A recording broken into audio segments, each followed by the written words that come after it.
అందరికీ నమస్కారములు. నా పేరు కె. చరణ్ సాయి. నేను 7వ తరగతి చదువుతున్నాను. నేను గ్రీష్మ కోచింగ్ క్లాసెస్కి వస్తున్నాను. నేను ఇప్పుడు తెలుగు పద్యాలు చదువుతాను.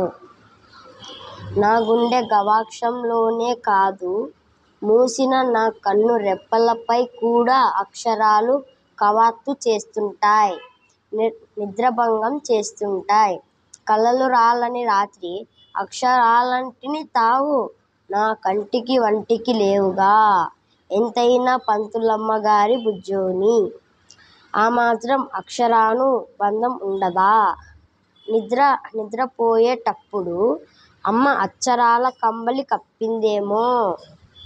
చిన్నప్పుడు అన్న ప్రసన్న నాడు తల ఒక్కటి నా చుట్టూరేసి పట్టుకోమన్నప్పుడు ఎర్రగా బాగుందని పెన్ను పట్టుకుంటే అమ్మ హక్కున చేర్చుకొని కలం పట్టిన బిడ్డ ఇలను దున్నుతాడని ఆనందంతో ఒళ్లంతా ముద్దులతో నింపిందట.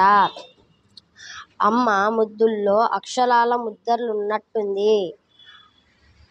ఒంటినిండా అక్షరాల సుద్దులే. ఇప్పుడు ప్రతి అక్షరంలోనూ అమ్మే కనిపిస్తుంది. నన్ను అక్షరాల పుట్టను చేసిన అమ్మకు అక్షరాన్నవ్వడం మినహా మరేం ఇవ్వగలను? ధన్యవాదములు.